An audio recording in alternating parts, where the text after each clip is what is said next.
this. In 2005, a small Japanese developer known as Bunkasha Games released an open-world driving game boasting 720p graphics, high dynamic range lighting, advanced shadows, destruction, and more. It was an impressive game, yet it only came out in Japan. And no, I'm not talking about Xbox 360. This was an original Xbox game. It was known as Double Steel: The Second Clash, and unfortunately, you've probably not had a chance to play it. Given its limited release and rarity, it's likely you may never have played it or even seen it in action. So I wanted to showcase this today. But this is the second game in the series. You see, well before Double Steel: The Second Clash came out, there was the original Double Steel, a name that many might confuse as a sequel already. That game was known as Wreckless: The Yakuza Mission in the West, and oh boy, did we receive multiple versions of it. This was also a showpiece game for the original Xbox, but it received ports to PlayStation 2 and GameCube as well, resulting in a very different looking game. So on today's video, I wanted to walk you through both of these titles. Double Steel / Wreckless on the original Xbox, GameCube, and PS2, and of course its 720p high technology sequel, Double Steel: The Second Clash. So to join me in this endeavor, I wanted to invite a friend, the guy who produced the music for last year's DF Retro on Road Rash. It's Andrew Elmore. Hello. Welcome. Thanks. Happy to be here. So Andrew, he helped on the DF Retro for Road Rash with some of the music stuff, which was awesome, by the way. And somehow we always come back to Wreckless. It's one of those games that just kind of sticks with you for a while. If you've played it, you probably know what I'm talking about. If you haven't, well, buckle up because we're digging in. So to really understand where Wreckless comes from, you've kind of got to go back a little bit more to Climax, a studio called Climax. Not Climax Graphics, not Climax in the UK. It's the guys that made the Runabout games. So yeah, there you go, right there. I think what was it called in the US? That's a great question. I don't remember. Was it not just Runabout? No. Or did they all have weird different names? Is it one of those situations? I think they called it like Felony 1179. Yes, that's right. But this was Climax Entertainment, and these are the guys that did like Shining Force, Shining the Darkness. They did Landstalker on the Mega Drive, Dark Savior on Saturn. And then they did these Runabout games. They did a couple on PlayStation. They did a Dreamcast game.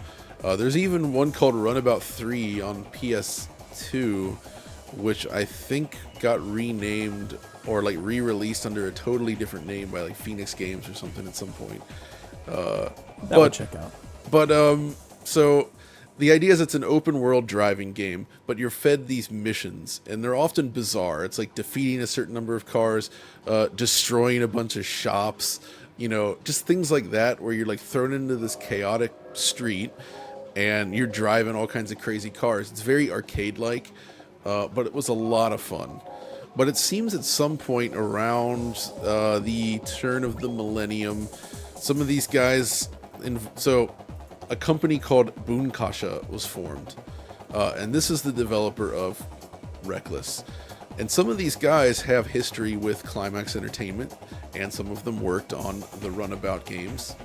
And you can definitely see that here, because Wreckless is effectively a spiritual successor to the Runabout games.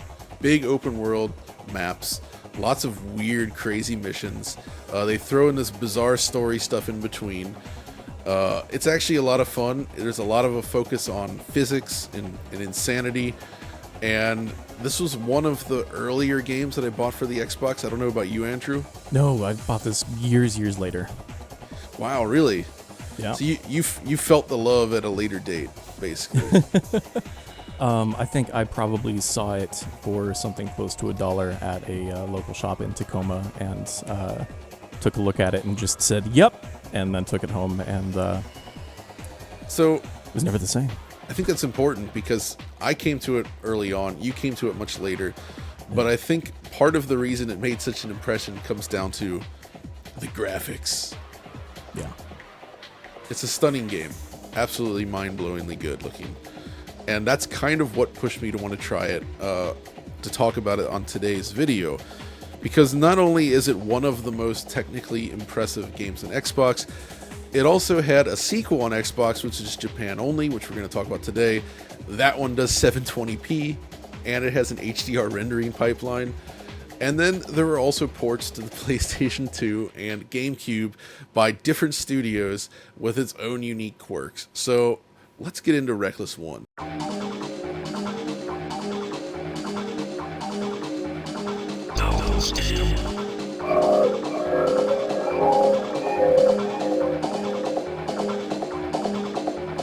So why don't you start us off, Andrew, by sort of describing the basic progression through the game and like how it works functionally before we get into some of the tech. Yeah, so like Runabout or something like Midtown Madness or whatever, Wreckless is a game that has you driving a car around sections of a city and causing a tremendous amount of chaos with some veil of story. If you could call it I don't that. even know if I go that far.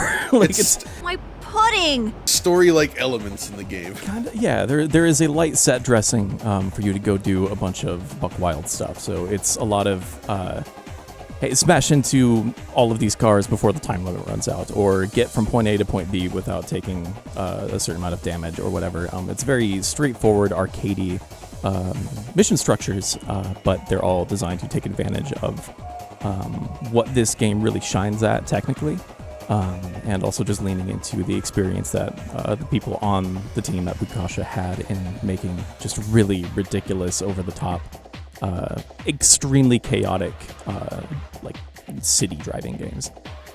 Exactly. That's what it's all about. Amen. And, you know, that really, where this really showcases the Xbox's power, though, comes in the form of, there's actually several things that it does. First of all, it goes absolutely crazy with the post-processing effects. It leans heavily into pixel shader programming in a way where you can feel like these guys had just got their hands on this tech and really spend a lot of time researching, understanding what's possible now with this wild, crazy programmable shader stuff.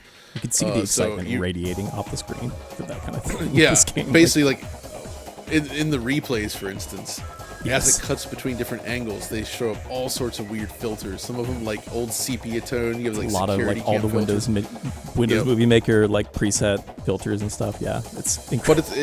But it looks amazing though. And then they also have implemented really impressive shadows. Yeah. And this is one of the things that really stands out for its era, for 2002 especially, where all the vehicles, not the world, but all the vehicles, all the dynamic objects have fully real-time detailed shadows and self-shadows. So as you're driving around, like say the buggy, you actually see like the roll bar and all the different elements of the car casting both on the road and on itself. Mm-hmm. And this alone contributes a lot to just like making it feel more rooted in the world at a time when very few games had anything like this. Yeah. And of course, there's just things like the lighting. They go crazy with lens flares. They have this warm orange glow. They clearly put a lot of effort into thinking about how can we do like sort of indirect lighting at a time when it wasn't really a thing. Like it's not like they could actually calculate anything in real time. You can use like light maps or whatever. I'm actually not entirely sure the approach they took here, because one of the problems with this is that there's basically no info on these games. Yeah. It's hard to just like when you actually look at the staff list and you're like, okay, what do these guys work on? Like the like one of the main background artists on both of these games, for instance, went on to work. He was the art director on Gravity Rush, Knack 2, and Forspoken, among others. Wow. Bespoken? Forspoken or Sporfoken. Yes, exactly. I was between Bespoken or Sporfoken. Flipping a coin. Exactly. The lead engineer on this game also would work on things up until Grand Blue Fantasy Relink even. So a lot of these guys are still very much in the industry, and you can really feel that they were hungry back then. I especially love these sunset missions where it's like kind of got this deep orange hue. The shadows are long and stretched out. There's tons of like sparkling and fire and particle effects and smoke and sun glare everywhere. At the time, there really was nothing that looked like this, right? Yeah, I mean, there's like a heat haze. There's depth of field Oh, effects yeah, it's happening. beautiful, too. There's so Everywhere. much going on. Yeah, and they really lean into that lens flare, especially during the sunset missions, where it's just casting across the entire screen like it's an old Panavision lens or something. It's really dramatic, but it's not overwhelming. It's not, overpowering the image or anything like that. It's just a very lush feel, I think. Exactly, and thanks to the power of programmable shaders, this also impacts things like the road surface and like building surfaces. So like you actually see the sun glint off the glass buildings. You'll see it reflect smoothly across the pavement. For 2002, this was like seriously cutting edge stuff, and there really wasn't anything else that looked like this. Also, the car physics are pretty good. Yeah. The way everything moves and reacts, there's a ton of physics going on, which looks really nice. The only real caveat I can raise here is that the resolution is very low for Xbox. It is. I did some pixel counts. It comes in somewhat a little below 480p range, but it might have to do some of the post processing as well. But it's a far less sharp and clear game than usual. But I think it makes up for it with everything else going on. And yeah, it's one of the most unique looking games on Xbox. For sure, and I also think they were just years ahead in terms of stuff they were doing with the dynamic camera. Like it is pushing and pulling and changing aperture width and stuff like that all over the place in ways that I don't think were necessarily really common until like Burnout 3-ish era. Right. We started to see a little bit more of that stuff just get a bit more dramatic, I guess. And I think that really helps with the sense of speed in this game, which is already a strange thing to grapple with because it's so urban in its level design. You're constantly dealing with traffic and things that are in your way, which is, so you can smash into them and leave debris all over the place and have a wonderful time. But I think leaning into things like the camera and the like rumble feedback and stuff like that is a good way to help communicate a lot of that energy to the player without having to rely on like really getting the car up to speed on a freeway or anything like that. Absolutely. So that's basically the thing. And I guess on top of all this, when you think about all the work they were doing with programmable shaders here, this is actually an area where arguably Japan would fall behind for a bit. When the transition to PlayStation 3 happened, there was a lot of talk about, Japanese developers having issues here. And I've always felt that this was actually partially a side effect of the popularity of PlayStation 2, where a lot of these teams had only worked on like fixed function hardware. Even though the PS2 is very programmable in its own way, they didn't really have experience with the sort of like what became the modern paradigm of rendering. And that's the Xbox kind of opened the door to that. And so Bunkasha, these guys were among the first in Japan to really utilize this sort of technology, and what at a time before it was even really possible on the PC even, which is even crazier. They figured it out, and they were doing these guys were clearly very top tier programmers, and I think that's awesome. So that's why I've always had a lot of respect for what they achieved in this game. And unfortunately, it's really difficult to sort of track any of these guys down or really getting any information at all about like what caused them to, like what led to this, what formed this, because Bunkasha only existed for these two games, and then they're gone, and these guys went on to do other projects. And I think that's just so fascinating in a sense, because they were really like ahead of their time in terms of tech, but there's just no real information out there. So, but here's where it gets interesting. It came and went on Xbox. Very impressive game. Activision published this. I guess, I don't know if it published the Japanese version, but it definitely published it in the West. I think it was just the West.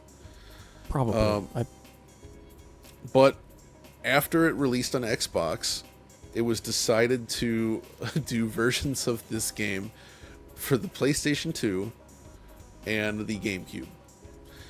And now, if you've seen this game, if you've seen the footage so far, it should be pretty obvious that a lot of the things that this game is doing simply can't really be done on the GameCube or PS2, especially the Very PS2. hardware dependent.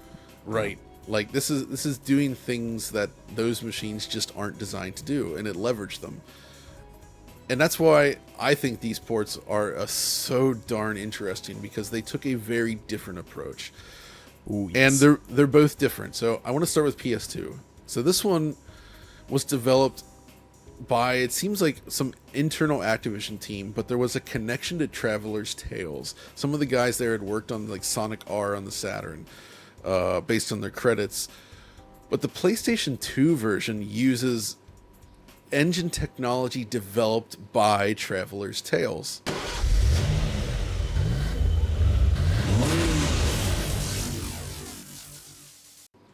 And obviously this is during the days of John Burton and them. These guys were really well known for their impressive tech on the PS2. So these guys did a game called Haven: Call of the King on PlayStation 2 as well. And this was a gigantic open world sort of platform game. And what made Haven so interesting is it was a game where you could hop in a spaceship on a planet and just fly directly into space from that planet and then down to another planet with no loading screens, which was crazy. I've never heard that before. Crazy ambitious for that era of game. And it did it all at 60 FPS too, by the way, which was even crazier. So it makes sense that they would look to them for some sort of technological help. So they rebuilt Wreckless on PS2 using this engine. Completely, yeah. And it's completely clear, rebuilt. it is a wildly different video game. All the missions are different. It has some of the themes. The menu's completely different. Everything about this is so wildly different. And of course that includes the visuals, because they couldn't do any of the pixel shader stuff from the Xbox version. So instead, they made a 60 FPS game. They did. So this is why I love this era. So the Xbox version is 30 FPS, but it goes crazy with the graphical effects. PS2 can't do those effects. So instead they opted like, well, what if we just do the game at 60 instead while paring down the visuals? Which is what they've done here. And to get there though, everything's cut. I mean, if you compare the two, like there's some like some of the barren, there's some like post-processing like depth of field blur and things like that in there, but by and large most of the effects that were in the Xbox game are just gone, and everything feels a lot more barren and empty and just simplified all around, kind of as you'd expect. But it runs at twice the frame rate, so it actually feels pretty good to play. It also has pretty good pretty nice reflections on the vehicles as well, I noticed. But I mean, what were your impressions? Because you only played the PS2 version like this week for the first time, right? I literally picked up a copy like 2 or 3 days ago. Whereas there we go. It is very strange because it's very similar to the GameCube port, which I was playing prior to that, but they are also different in other ways that we'll get to. Yeah, when we get to the GameCube port. But for now, I think it's interesting because it's got a very flat aesthetic because of the way that the lighting works, right? Like it's not full bright, but it might as well be a little bit. Yeah.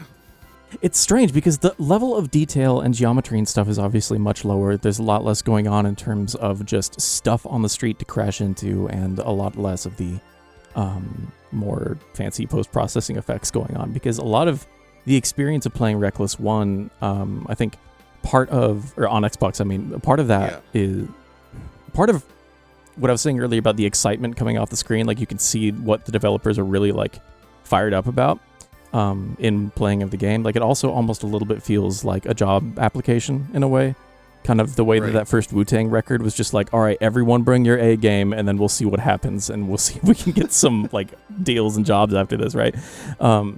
It's kind of got a little bit of that heat on it, and the PS2 version is just such a completely different approach. It has some of that stuff, like it's got some interesting like what look like light coronas in the streets that like kind of shrink and fade in and out like Unreal. But there's not a whole lot else happening outside of the things that you kind of expect in like a PS2 game. Like they made a lot of gameplay changes, and one of those that I think is most important in terms of visuals is they added a slow-mo ability. Is this just a PS2 frame blending thing that they have going on here? Because it looks funky. Oh yeah, I think that's. I think what it is they actually just seem to cut the frame rate in half and then let the sort of their, what is it called? It's a accumulation blur, just stack up, Okay. and it gives it this effect of like sort of bullet time ish, and you can Yeah, just letting a bunch you of... can use that to more easily land moves against other cars. It's a nice gameplay feature, and actually, I would say, in a weird sense, the PS2 version kind of plays better than the Xbox version. Oh, definitely. It feels. I think it plays much better, actually. It feels a lot more responsive, and just being 60, it just feels snappier as well in a way where like I found it easier to actually make progress on PS2, and in a way because without all the fancy graphics, it also winds up looking more like what you would say is a jump from PlayStation, like a next gen Runabout game. It looks more like Runabout than actual, original Wreckless. That's a good point. It's much more similar in that aesthetic, in that it's very utilitarian. I think it's what it needs to be, and not a lot beyond that. But exactly, yeah, it's the way that it plays is very strange because it's so much more sensitive, and I felt like, not like Dead Zone issues, but just analog stick, very twitchy, right in the center. Like just straightening out the car was difficult.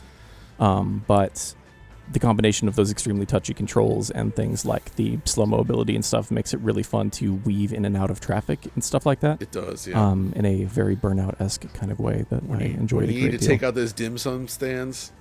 All of them, every last one of them. Surgical precision is what I'm talking about.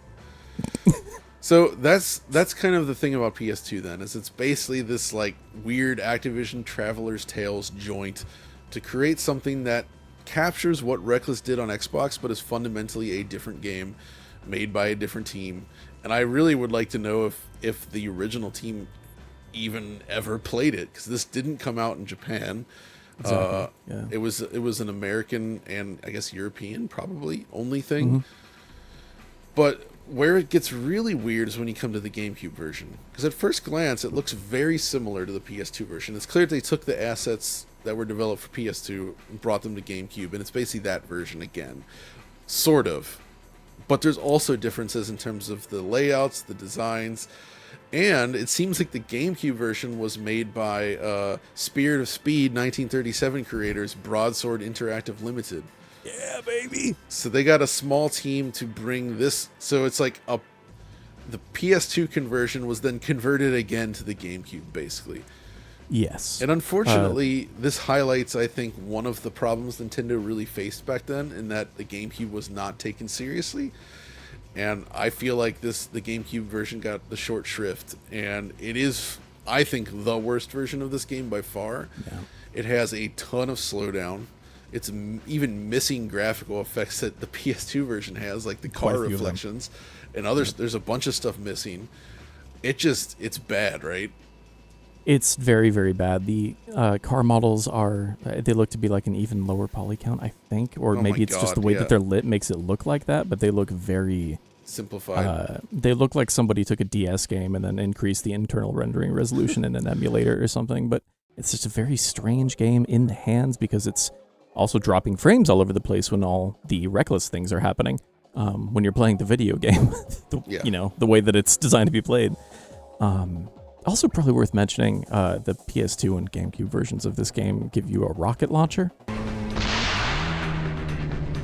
Oh, yeah. Just, hey, there's a rocket launcher now. Just press the left trigger there, and it just blows up whatever car is in front of you, James Bond style. Which also makes it very useful for clearing out, dense traffic situations. What's interesting as well, though, is like both GameCube and PS2 versions they kept the quote-unquote story sequences from Xbox, but they essentially take what were real-time sequences from what I could tell on Xbox. My pudding! Yeah, they are. I confirm that. They are rendered on Xbox. And they converted them to video. So you got video clips of what the Xbox game looks like with these cutscenes, and then it cuts to the game. Dude, I think they used the handbrake preset for like the iPod video resolution or something. It is crunched down to fit on a floppy disk, man. It is. It's pretty gnarly. Ooh, it's some crusty video on both counts. I don't know which one of them is worse. I think they both might be worse than the other somehow. It's not good.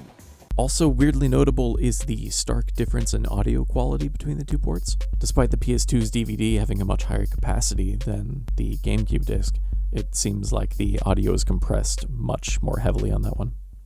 Demolish the Yakuza cars.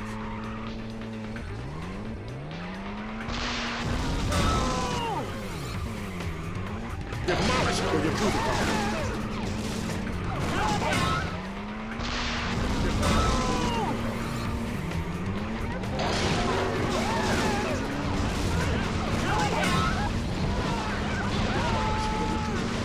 Fundamentally, that's kind of what it is then. It's like this is a runabout open world driving action game with a lot of insanity and 3 different versions, all created somewhat by different people.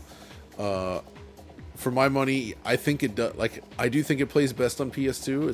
It's quite fun to play there. But if you're going back to Wreckless, it's the Xbox version for me. That's the one I want to play, just because it feels like such the canonical.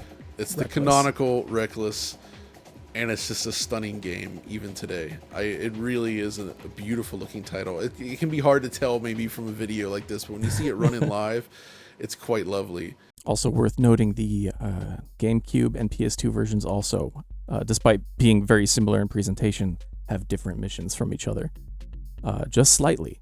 And different like level design, and they'll start you in different places in the city for similar missions. They'll change the way that like some of the rules work based on what you are and are not supposed to be doing. It's a very strange series of conversions, and I think that's what makes this era so fascinating. That, man, what a crazy situation this is. So weird. I've always been fascinated by these ports for that reason. And on top of that, neither version even supports progressive scan, as far as I know. Or widescreen. No, or they're both widescreen. 4x3, 480i, yeah. So these are CRT games. They However, we come no, to it's not strictly a CRT game. That's right. So 3 years later, in 2005, in Japan, God knows what they were only doing no during that less. In Japan only, no less. For some Yeah. reason, Despite being completely in English. they made a sequel. They did. Bunkasha made a sequel on the original Xbox, and it was called Double Steel: The Second Clash. And yes, there it is. It's become a game of legends for a reason, because just on the top line. So this is essentially a game that supports 16:9 720p output from the original Xbox, while also pushing a then new high dynamic range internal lighting pipeline. I'm not talking about HDR TVs. This is more like the old school rendering Like stuff. Source Engine style. Right. Like, yeah. So they've got that. It's a much larger open world driving game. So it's an open world city with advanced shadows, shaders, and lighting effects, HDR pipeline. It runs at 720p on the original Xbox in widescreen. I mean, when you just think about what this is doing and you see this, it really is. This feels like an early 360 game in many ways. Oh, yeah. And this really, to me, showcases like Xbox doing its best, like pushing it to the limits and really trying something just insane here. Because fundamentally, it is actually a very similar game to the original, I would say. But you're still doing those types of missions. But this time it takes place in Chicago, is it? Yes, which, as everyone knows, is significantly larger than Hong Kong. Which is why the world map is bigger.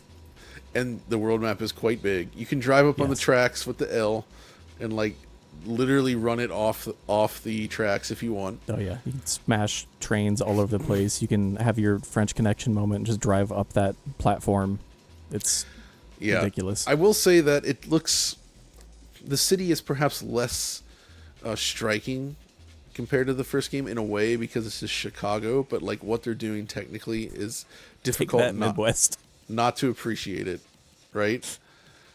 Yeah, there are sections that look really good at night, I think, with some neon signs and stuff. I might have to go back and capture some more footage of that. But there are parts of it that I think look really well lit by their own like environmental design elements at night. But generally speaking, yeah, I think the fidelity of the environment is a little bit lower, which makes sense. Exactly. But it's fine anyway, because again, what they're trying to do here is just something that you didn't, at this fidelity, at this resolution with all this sort of, man, nobody else did this on Xbox. And it's baffling that, I mean, I guess with the 360 on the way, there was just no reason to publish it, but I feel like they could have at least sold some decent copies in the West. Yeah, probably. I mean, again, it's completely in English. If you can manage to track down a copy of this thing nowadays, you do not need to speak a word of Japanese to experience every part of this game. Unfortunately, I would say, if I had to guess, it was probably down to Activision, and I suspect Activision is the one that possibly decided not to do it because they were the publisher in the West of the first one, and Bunkasha themselves obviously couldn't do it, and Microsoft was busy with 360, so maybe it was just a publishing thing that they ran into, and they weren't able to get it done. They did pull the plug on the original Xbox pretty much the second the 360 was out. Yeah. It seemed like they really wanted to cut and run from that thing, or at least that's the impression that I got. So that could be part of it as well. But yeah, it's wild because it's so impressive and just really fun. It has a just like open world free drive mode where you can just drive all over the city and just cause as much havoc as you'd like, or just drive around slowly and watch the reflections pass over the car and just sit there staring at it and wondering how that's coming out of an original Xbox. Yeah, the actual quality of the cube maps is such that it still holds up well today. Like, it actually looks really, really great driving underneath structures next to buildings. It all looks high enough resolution where it's convincing. You still get all the cool shader effects on the road surfaces, the sun, the bloom lighting, the self shadows on your vehicles. All that's still here. Is there specularity happening, or is that faked? Yes, on the road. Yeah. Yeah, that is also there. Man, that's and wild. there's actually motion blur. I was gonna say there's some new filters as well. There's that kind of like when you drive, they do when you dash. That's true.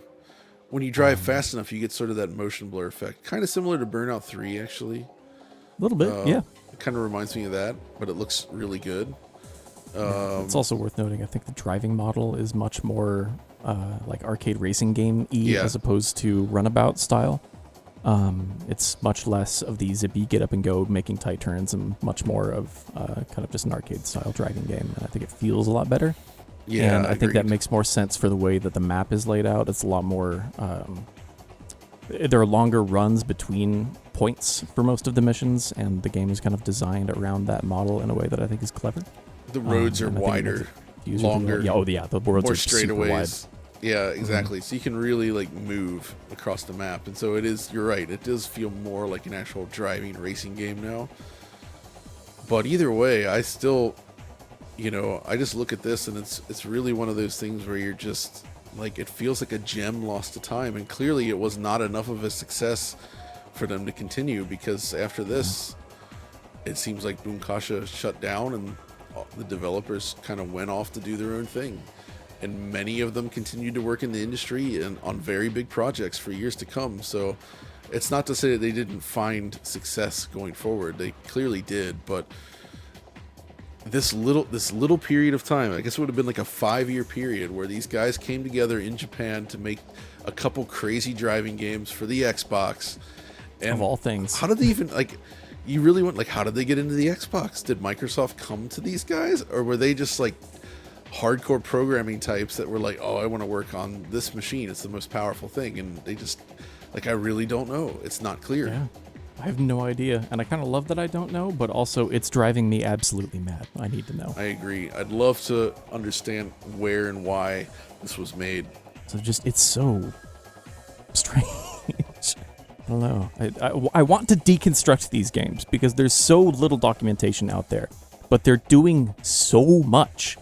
Given what the game's doing, and just the fact that it is quite a fun little driving game, I do suggest giving it a shot. Obviously, real copies have become quite expensive, but there's ways around that, obviously, on the Xbox. But there's also the potential for emulation. The XEMU. I've always just said XMU.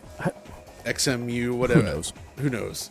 I've not tried this myself, but there is footage of this game running on that emulator. It's a little bit buggy. Some of the effects don't seem to work right, and there's some weird flickering and stuff. But it's close enough where I do think it's interesting. to give it a shot, so it might be worth trying there. If you enjoyed the original and didn't even realize that there was a sequel, this is your chance. Yeah, I think I'm glad that they got to take another crack at that formula one more time.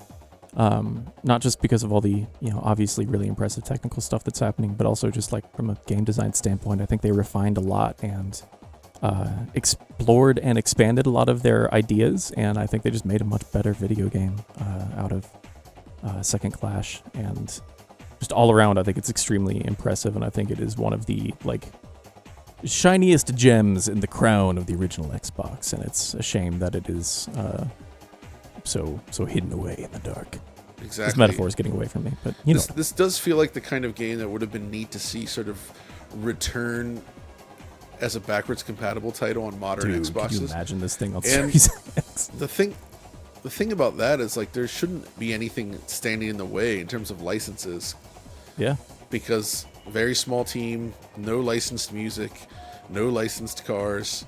If you actually look at the development staff on this game, it is like a modern indie game. Yeah. It's like less than 10 people. So it's a handful of brilliant, blessed souls, wherever they are. That came together and created magic. But anyway, that's going to do it for us. Hopefully you enjoyed this sort of slightly different format. It's not a DFR play, but it's still kind of a chance to look back at these classic games. And thanks for joining me as well, Andrew. Yeah, thanks for having me, man. It's always a pleasure. And of course, thanks for watching Digital Foundry, and we'll see you next time.